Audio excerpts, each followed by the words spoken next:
Ontem, quando eu estudava, uma pessoa falou assim para mim: "Pô, mano, não fala que tá nervosa não, porque o teu cérebro vai captar isso e você vai ficar nervosa o tempo todo." Eu falei: "Amém, tô nervosa não. Não estou nervosa. Tô nervosa. Eu tô nervosa sim." Eu falei: "Deu ruim, meu cérebro já captou que eu tô nervosa, eu tô ansiosa e só o Espírito Santo para tirar." E eu falei pro Senhor, "Senhor, como é que eu vou falar no meu cérebro que eu não estou nervosa?" E o Senhor falou assim: "Deixa o nervoso passear em você, porque o nome disso é temor e não é nervoso." Eu falei: "Então nervoso fique, então temor fique, porque aí eu não falo que não provém do Senhor." Amém? Abra vossas Bíblias, irmãos, em Mateus 4, tá? Vou estar lendo do 1 ao 4. Amém? E diz a palavra do Senhor assim: a tentação de Jesus. A seguir foi Jesus levado pelo Espírito ao deserto, para ser tentado pelo diabo. E depois de jejuar 40 dias e 40 noites, teve fome. Então, o tentador, aproximando-se, lhe disse: "Se és filho de Deus, manda que estas pedras se transformem em pães." Jesus, porém, respondeu: "Está escrito: não só de pão viverá o homem, mas de toda a palavra que procede da boca de Deus." Soberano Deus e eterno Pai, Pai amado e querido, eis aqui a Tua palavra, o Teu alimento, Senhor. Pai amado e querido, eis que aqui a Tua palavra seja o alimento desta manhã, Senhor. Que eu diminua e que Tua presença cresça e resplandeça neste lugar. Que a Tua palavra venha estar cravada na talpa dos nossos corações, Senhor. Pai amado, limpa os nossos ouvidos, Senhor, para que nós venhamos entender, compreender do Teu alimento, Senhor. Pai amado, obrigado por esta oportunidade, Senhor. Toma a Tua igreja e a minha vida em Tuas mãos. É o que eu te peço e te agradeço. Amém. A igreja poder se sentar, irmãos. Amados, eu não tive um tempo longo. O pastor me deu essa honra de ter só 5 dias ou 6 para estudar. Mas amém. Eu já sou ansiosa, então eu fiquei muito mais. Quando ele falou na terça-feira, eu falei: Senhor, eu não posso mais fugir dessas missões, porque anteriormente, irmãos, quando eu estava aqui, eu fugia muito. O pastor falou: vou voltar você para pregar. Eu falei: eu não estou preparada não. Ainda não, pastor, dá mais um tempinho. E ali se passou alguns anos, irmãos. E eu falei assim, Senhor, para trazer a Tua palavra, será que é tão difícil assim? Será que tem que ser tão perfeito? Por que eu tenho que dar tanto não para apenas falar do Teu amor? O Senhor falou assim: eu não tenho nada a ver com isso. Eu só quero que você fale o que eu fiz com você, o que eu posso fazer e o que eu posso fazer com teus irmãos. Eu falei: então eu não vou mais dizer que não. Se falar do amor de Deus é tão simples e a gente que quer dificultar, eu não vou mais dizer que não. Amém? E aí o Senhor me deu essa palavra, eu tentei. Eu falei: Senhor, me dá uma palavra que pelo menos eu possa dizer algo do meu conhecimento. E ali, passeando pela Bíblia, o Senhor falou no meu coração um pouco mais sobre a tentação de Jesus, né? Que anteriormente, antes de Jesus ser levado ao deserto, Jesus tinha sido batizado, né, por João. E automaticamente, irmãos, não se passou 1 milésimo. Automaticamente, quando Jesus é batizado, ele é levado ao deserto. E aí eu fiquei um pouquinho intrigada, porque João batizou. E o que aconteceu com João? Foi preso. Automaticamente ele batiza Jesus e vai preso. E ali já me deu uma reflexão, né? Que eu falei: Jesus, te servir não é fácil mesmo não. A gente reclama aqui dos percursos que a gente vai, que a gente percorre pela luta, e o homem batizou Jesus e foi preso. Então ali automaticamente Jesus foi levado ao deserto, irmãos. Porque ele quis? Não. Porque era propósito. Porque era necessário. Eu falei com o Senhor: mas por que, Jesus? Por que teve que ir para o deserto? E o Senhor falou comigo: mas se não vai ao deserto, e se ele não é tentado, as gerações, até chegar a minhas que vêm depois, iriam debochar, falar assim: ué, ele foi à cruz, ele fez milagres, mas não foi tentado, então é fácil. Então foi tentado para que testificasse que ele, como homem, porque ele certamente era 100% Deus, 100% homem, mas ele, 100% homem, ele resistiu à tentação. Que não foi pouca, irmãos, não foi pouca. Aqui relata as 3, mas não foi poucas tentações, foram 40 dias. 40 dias, Satanás ficou ao derredor. Ficou lá à espreita. Eu vou esperar o momento certo para tentar ele. Mas ele ficou ao derredor ali. Já ali, sondando como uma serpente. E é assim na nossa vida. O inimigo, ele espera quando os pregadores, que nem os pastores falam, se está tudo muito bom, desconfie. Porque ele está armando o bote. Ele está à espreita. E muitas das vezes é quando a gente está no deserto. Muitas das vezes é quando a gente está no propósito. Quando a gente foca no propósito com o Senhor, o inimigo está à espreita. E ele vai dar o bote. Porque ele é paciente. Nós não somos.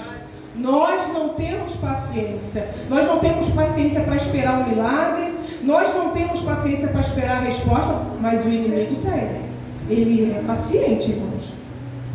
E aí Jesus foi levado pelo Espírito ao deserto, obviamente, pelo Espírito Santo de Deus. Ou seja, Deus o conduziu para ele passar pela tentação. E muitas das vezes, nós passamos pelo deserto e nós jogamos nas costas dele. Ah, o inimigo está me tentando. Ah, o inimigo está armando, tá? Mas muitas das vezes, o Espírito Santo vai nos conduzir ao deserto. Ele está dizendo assim para mim e para você: opa, tem algo grande que eu vou fazer, mas eu preciso testar a tua fé. Eu preciso ver o teu posicionamento. Então vem aqui no deserto um pouquinho. Seja ele qual for, irmão, até um deserto de perda. Porque quem passa pela perda sabe que é um deserto árduo, dolorido. Mas Deus está nesse deserto. Ele só está ali olhando você passar. E o inimigo, ele fica ali, ela não vai passar, ou ele não vai passar, não vai suportar. E Deus está ali, eu estou aqui. Mas a gente fica tão cego, a gente fica tão irado de estar vivendo aquele vento, aquele pesar do inimigo sobre as nossas vidas, que a gente não dá voz ao Senhor. E Ele está ali, Ele está dando, o Senhor dá sinais o tempo todo que Ele é conosco. No dia que o pastor falou comigo que era para mim trazer a palavra, de manhã, eu amanheci já com um propósito no coração. Eu falei, o Senhor, Ele é tão fiel, que antes de eu saber, Ele já trouxe um propósito no meu coração para que eu estivesse preparada. Bem que eu não me acho preparada, mas eu sei que o Senhor, eu acordei de manhã, o Senhor falou comigo, faz um propósito de 3 dias. Eu até falei com a minha filha, eu falei, Ju, eu fiz um propósito com Deus. Chega até a ser engraçado, irmãos. E eu falei, eu vou ficar 3 dias sem comer feijão. Irmãos, eu amo feijão. Eu brigo muito com as minhas filhas. Bota feijão nessa comida aí, pelo amor de Deus. Amo feijão cheio de salgado. E quando esse propósito veio no coração, eu estava botando feijão no fogo. E falei assim, Jesus, aquele barulho da panelinha ali com feijão, e o Senhor falando, é o feijão. E eu, no dia que eu coloquei, eu ia comer o feijão fresquinho. Eu falei, não vou. Eu falei, Júlia, me ajuda, minha filha, porque eu vou ficar 3 dias sem comer feijão. E ali eu fiquei, irmãos. E não foi só isso. Foi sem feijão, orando pela madrugada e o meu devocional pela manhã. E eu falei assim, Senhor, eu vou para o deserto, porque não vai ser fácil. E não foi não, irmãos. E quando Deus me deu a palavra, o Senhor falou comigo. Foram 3 dias no deserto. E é 40 dias que eu fiquei lá. Por que você não vai suportar? E eu falei, eu vou suportar sim, Senhor. Para que eu pudesse estar aqui hoje, trazendo a mensagem aos irmãos, para mim foram 3 dias de deserto. Porque eu sei o que o Senhor palestrou comigo, eu sei o que Ele me chamou a atenção, e eu sei no que Ele me apertou. Ou seja, faça o propósito com Deus, irmãos. Esse propósito vai te apertar, vai te botar no deserto. Mas lá na frente tem algo grandioso que Deus vai trazer para a sua vida. Não é em vão, irmãos. Nenhum propósito que o Senhor colocar no teu coração não é em vão. E nunca coloque em dúvida. Ah, esse propósito é da minha cabeça. Como eu achei, eu falei, feijão? O Senhor falou assim, é o feijão. É o que vai doer na tua carne. E doeu porque é algo que eu gosto. É algo que a minha carne anseia. E eu resisti, irmãos. E assim os irmãos também podem resistir. Como eu vim fazendo os propósitos de redes sociais, às vezes é muito supérfluo, às vezes é muito básico. Isso não é propósito, não. É sim. É porque desde o momento que o inimigo te usa para em tal coisa te tirar da presença, é propósito sim. Então faça, ainda que vai doer na sua carne, ainda que vai ter que atingir outros, mas se é para a honra e glória do Senhor, faça, porque a honra vem. Amém? E aqui continuando, e depois de jejuar 40 dias e 40 noites, teve fome. E eu, pensando ao Senhor, falei, Senhor, mas ele ficou 40 dias, e só no último dia o inimigo tentou? Não, é como eu falei anteriormente, Jesus foi tentado os 40 dias, mas o inimigo ainda estava percebendo qual seria o momento exato para ele adentrar. Ou seja, até o último dia, Jesus estava ali, mas porém estava muito forte. E ele falou, ainda não é o momento não. Então o tentador aproximou-se e lhe disse, se és filho de Deus, manda-te que esta pedra se transforme em pães. Ele achou a brecha. No último dia, Deus teve fome. Ou seja, no último dia, estava já incontrolável a fome. É como eu falei, 100% homem, irmãos. Então a fome dele era como ser humano, como nós temos. Estava incontrolável. E o inimigo falou, é agora que eu entro. Ele está morrendo de fome. Ele não vai resistir. Ele vai transformar as pedras em pães. E ele vai usar do poder que Deus deu a ele para si mesmo. E aqui eu acabo com ele. E o Senhor respondeu, está escrito, não só de pão viverá o homem, mas de toda a palavra que procede da boca de Deus. O que é a palavra de Deus, irmãos? É ordem, é determinação, é ver você com fome e ele fala assim, a minha palavra te alimenta. Será que a gente conseguiria, irmão? 40, eu fiquei pensando, 40, eu tenho uma glicose péssima, irmãos. Se eu acordar de manhã e não tomar café, quando dá 11 horas, irmãos, a minha glicose está lá embaixo. E eu passo muito mal. Mas por que eu passo mal? Porque eu nunca entreguei esse problema ao Senhor. Ainda não. Mas a hora que o meu coração rasgar e falar assim, Senhor, eu não aceito mais, porque eu preciso fazer um jejum. Eu creio e eu tenho certeza que isso não vai mais prevalecer na minha vida. E a gente pode suportar 40 dias, desde que a gente se alimente da palavra. Desde que a gente coloque em prática o que fala aqui em Mateus 4. Não só de pão viverá o homem, mas de toda a palavra que sai da boca de Deus.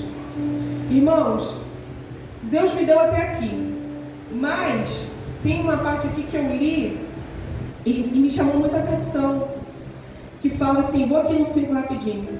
Então o diabo levou a cidade santa, colocou sobre o pináculo do templo e lhe disse, se és filho de Deus, tira-te abaixo, porque está escrito aos seus anjos ordenar a teu Deus, a teu respeito, que te guardem. Perdão, Deus. Levou ainda o diabo a um monte muito alto, mostrou-lhe todos os reinos do mundo e a glória deles. Ele disse, tudo isto te darei, se prostrado me adorares. E eu falei, Senhor, eu vou só acrescentar esse 8 aqui, porque eu meditei nele, e eu falei assim, o inimigo levou ele ao pináculo, né? Aquele topo, lá na pontinha, e falou assim, olha, tudo isso pode ser seu. E eu falei assim, mas o inimigo, como é que ele vai oferecer para Jesus o que é dele? Eu falei, não é possível não, seu reino é teu, tudo que ele estava te mostrando já é do Senhor. Eu falei, mas o inimigo é sujo, gente. Ele faz isso, ele te causa a ilusão do que já é teu por direito, porque o Senhor fala, ele veio à terra para tirar o pecado do mundo, nós já estamos livres disso. Mas o inimigo vem para trazer a ilusão de que você é pecador e que não tem jeito mais, mas tem, porque o Jesus veio para tirar o pecado do mundo. Nós pecamos por ignorâncias da nossa parte, por ignorância nossa. E nos deixamos, nos permitimos o inimigo confrontar a nossa mente, dizendo que o pecado não saiu do mundo, mas Jesus veio e tirou o pecado do mundo. Ou seja, nós temos chances da salvação. E o inimigo ofereceu o mundo, os reinos, tudo ao Senhor, mas tudo já era dele. E o Senhor palestrou comigo assim: quando Deus já conhece do nosso ventre, irmãos. É do nosso ventre. E o inimigo também sabe disso. Por quê? Irmãos, há alguns anos atrás, quando eu perdi a minha mãe, eu tive uma depressão. E eu tentei contra a minha vida. E na época, eu era cabeleireira, eu ainda sou, mas na época eu estava muito atuante. E eu ainda não tinha retornado para Jesus. E aí depois que tudo passou, eu fiquei questionando o Senhor. Eu falei: Senhor, da onde que eu tirei de me dopar, de me alcoolizar? Eu fiquei questionando o Senhor: por que eu fiz isso com a minha vida? Por que eu tentei isso contra a minha vida? Se eu tenho 2 filhas lindas, se eu tenho um casamento abençoado, por que, Senhor? Eu falei: eu sei que eu estou afastada. E o Senhor falou assim para mim: é porque o inimigo já contemplava, ele já pairava no mundo espiritual, porque eu tenho contigo lá na frente. E ele já sabe disso. E não é de agora, é desde o ventre da sua mãe. Assim como eu te fiz para me servir, ele sabe que eu te fiz para me servir. Então ele já ataca no ventre.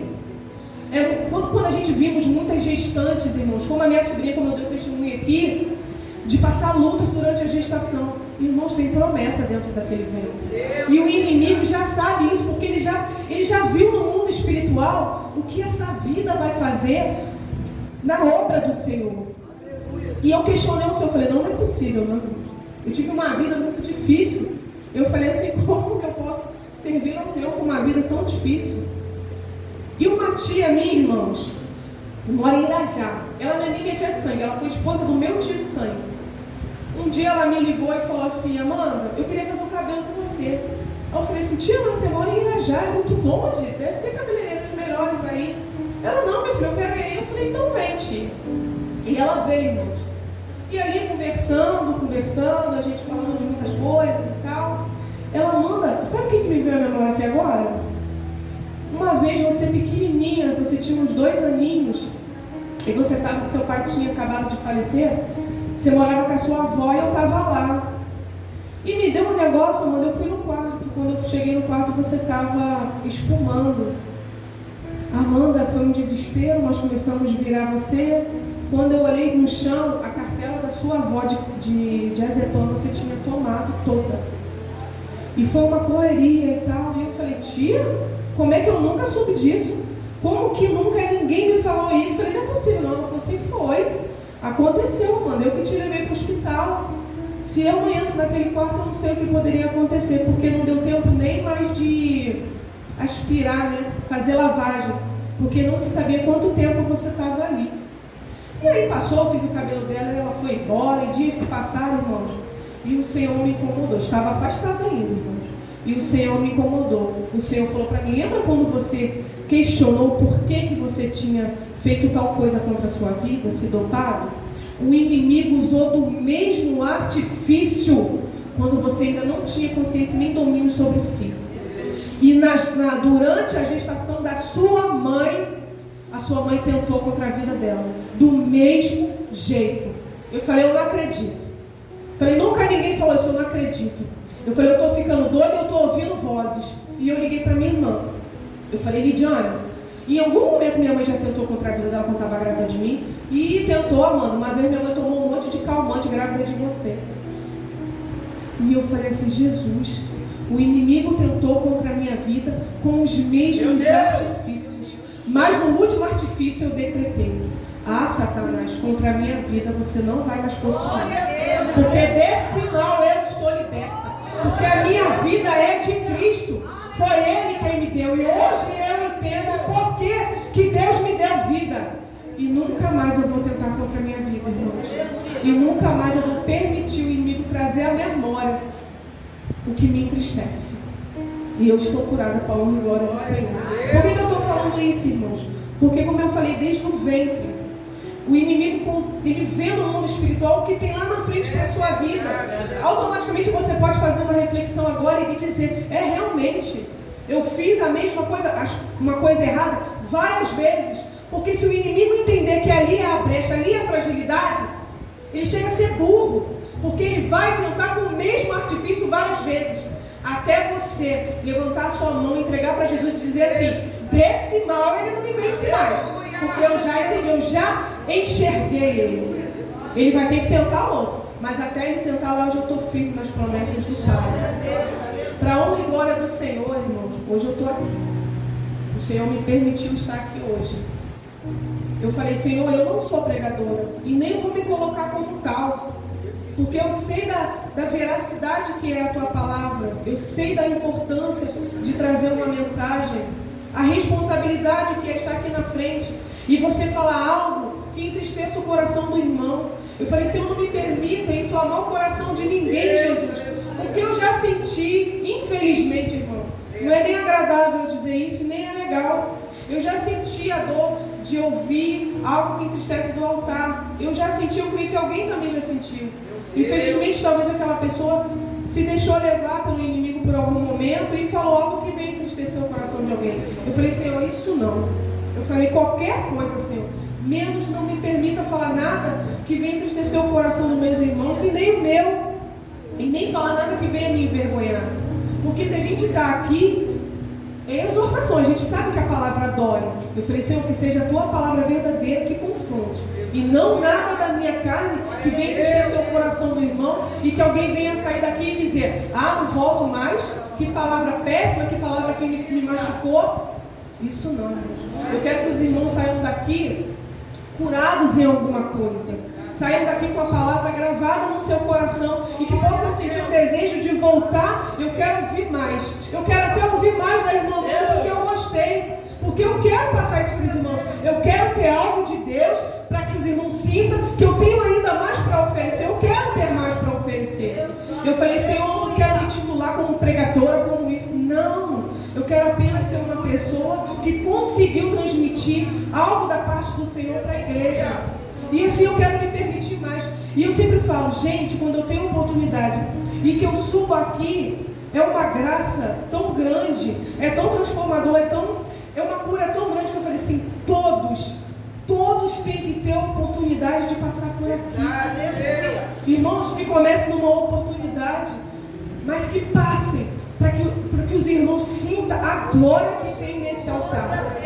Mas essa glória é baseada em luta daqueles dois ali.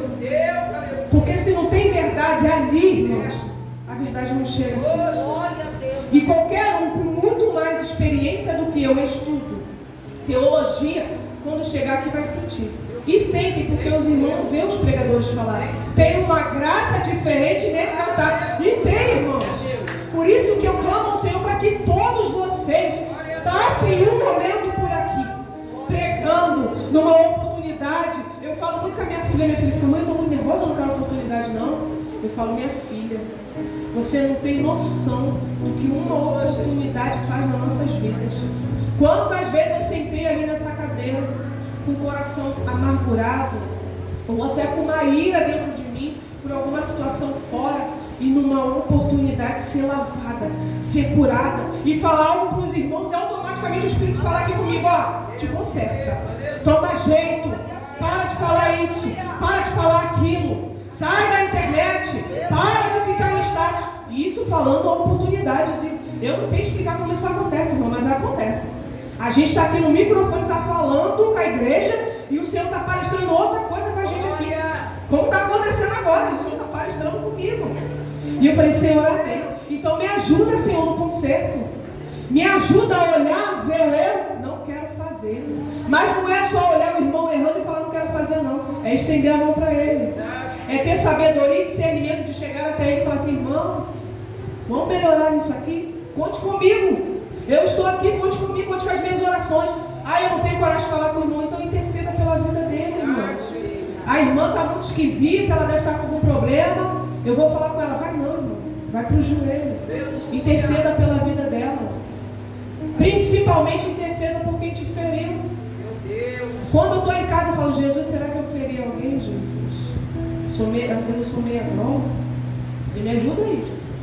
Eu falei: Senhor, então se eu feri alguém, se eu fiz algo que eu não sei, e às vezes a pessoa não fala, eu falo: cura ela, Jesus. Dê sabedoria a ela, para ela vir até mim e que a gente possa ter um diálogo agradável, saudável, para que a gente possa se entender. E assim eu peço todos os dias ao Senhor. Senhor, me transforma todos os dias. Senhor, me cura todos os dias. Arranca de mim tudo aquilo. Irmão, quando é algo ruim, vai fazer mal a você mesmo. E você sabe que faz mal. Você vai destratar o irmão, você vai fofocar, você vai sentir que vai fazer mal a você. É um peso tão grande que vem sobre a tua vida, sobre a minha vida, automaticamente quando nós erramos com o irmão. Porque a mão de Deus pesa, irmãos, é inevitável. Deus é amor, mas é fogo consumidor. E a correção dele é para o nosso bem. Eu acho lindo quando os pregadores vêm aqui e falam assim, vai doer, mas vai curar. Quando a gente vai e corrige nossos filhos, depois dói na gente. Eu fico só para dar vontade de chorar, porque eu não meus filhos. Mas eu fico, mas é para corrigir, Senhor. É para o conserto. E Deus faz a mesma coisa com a gente, irmãos. É como eu falei, às vezes a gente vai para o deserto, para a gente fugir do nosso erro, a gente fala que foi o inimigo, né? É tão fácil falar que foi o inimigo, eu estou no vento, o inimigo se levantou. E se for a mão de Deus te corrigindo? Eu já fui para o deserto, irmãos. A minha maior correção foi ali no mundo. Quando eu me afastei da palavra de Deus, quando eu saí com a minha família, fiquei 1 ano e meio no mundo. Eu não creio que o Senhor se afastou de mim, não, irmãos. Mas Ele ficou em silêncio, quietinho, me assistindo. E falou assim, você vai ficar nesse deserto aí. E o pior, que eu não estou contigo nesse deserto. Mas eu estou aqui. Para a hora que você falar assim, Jesus, me aceita de volta. Ô Senhor, pega na minha mão de novo, Senhor. Não afasta de mim o teu Espírito, Senhor. Salva. Foi assim que eu fiz, irmão. Quando eu cheguei lá no fundo do poço, eu clamei ao Senhor, Senhor, eu estou no fundo do poço, me aceita de volta. Não aparta-te de mim, não, Senhor. Pega aqui pela minha mão e fala assim, agora eu te tiro daí. Mas vem para a correção, vem para o aperto. E foi, irmão. E foi assim, eu falei para a minha pastora, pastora, eu vou ficar quietinha, porque eu estou no momento de busca pela minha família. Eu tenho que corrigir o que eu mesmo causei. E você sabe quando você é a coluna espiritual da tua casa. Não adianta falar assim, porque eu isso, porque... Não, porque o Senhor palestra contigo. O Senhor fala, você é coluna, posicione. Você é responsável pelas almas que estão dentro do teu lar. E eu entendi, irmão, mas eu entendi da pior maneira. E hoje eu estou aqui novamente, 7 meses para a honra e glória do Senhor, eu retornei. E eu não vou mais sair da palavra, dos caminhos, das veredas do Senhor. Eu já determinei, irmãos. Até quando eu morrer, irmãos, eu não vou morrer, eu vou dormir no Senhor. Eu não vou morrer a nada. Eu quero dormir no Senhor. Morre, infelizmente, o ímpio. A gente vai dormir no Senhor. Para a hora certa, Ele nos resgatar. Amém, igreja? E eu só vou encerrar aqui, irmãos, que quando Jesus passa por essa provação, por esse deserto, Ele volta para Galileia, fortificado, pronto, telestai, como que é, pastor? Você não fala muito essa palavra. Está consumado. Teste. Testeletai. Tudo pago, sem faltar nada. É a coisa mais linda, gente. É a coisa mais linda. Eu fui pesquisar sobre essa palavra. Mas o pastor já fala aqui dela, o tempo está. Amém? Está tudo pago, está consumado. Para ele chegar até estar consumado, ele passou por isso aqui. Isso tudo que eu consegui transmitir aos irmãos. E ele voltou para Galileia pronto para fazer discípulos. E eu fiquei muito apaixonada nisso aqui, irmão. Eu falei assim, Jesus, que coisa boa. Gente, a Bíblia, eu gosto de ler, irmãos. E é muito gostoso, você ri, você chora, você entra em mistério. E eu falei, entendi, Senhor, que depois desse deserto, dessa luta, o Senhor foi fazer espelhos. Você já pensou, irmão, você está na igreja, está no vento, está na luta, passa fome, e fulano e vizinho, e de repente está na igreja glorificando, dando exemplo, e pessoas seguindo os teus passos. Ai, não tem satisfação maior do que essa não, igreja. Imagina alguém chegar para você, olha, irmã, eu quero fazer igual você fez. Eu quero caminhar igual você está. Ai, irmão, não tem satisfação melhor do que essa na presença de Deus, você vê que uma pessoa está sendo curada e que você é espelho. Pastor, quem foi que passou e a mulher falou assim, vai no nome de Deus? Não, quem foi? Eliseu? Eliseu, irmãos. E é algo que chama atenção, por isso que a gente tem que ler, para que a gente se apaixone pela palavra. Imagina você passar na rua como Eliseu e alguém olhar e falar assim, tá vendo aquela mulher ali? Eu quero ser igual a ela. Eu vi ela numa oportunidade, eu vi ela pregando. Nossa, como a gente vê a Cris. Eu fico, Jesus, que sabedoria, que coisa linda. É gostoso, Cris, você escutar de alguém, eu quero ser igual a Cris. Adorei quando você falou nos pormenores. Eu falei, que palavra linda, gente. E a gente quer trazer isso para a nossa vida porque edifica. Edifica. A gente tem que pegar o que é de bom dos irmãos, pegar o que é de bom que sai daqui do altar e trazer para a tábua do coração. Que você não te agradou, bota no bolso que não é costurado, deixa sair. Só não traz para cá, irmãos, para quando você estiver aqui sair pureza, sair coisas boas da sua boca. Então, irmãos, eu encerro aqui. E que a gente possa entender que o deserto é para edificar, é para fortalecer, é para que lá na frente, quando a bênção grande vier, a gente esteja estruturado, com humildade para receber do Senhor o que é de bom. E que a gente possa fazer discípulos, as mulheres fazer discípulas nas mulheres, os jovens fazer discípulos nos jovens, os juniores, crianças entrarem aqui e ver juniores como exemplo. E que então toda a igreja, irmão, eu peço que toda a igreja tenha a oportunidade de passar por aqui e ser espelho para a vida de alguém. E que você vença o deserto. E que você vença as tentações do inimigo. Amém? Assim eu agradeço, Deus, a minha rica oportunidade.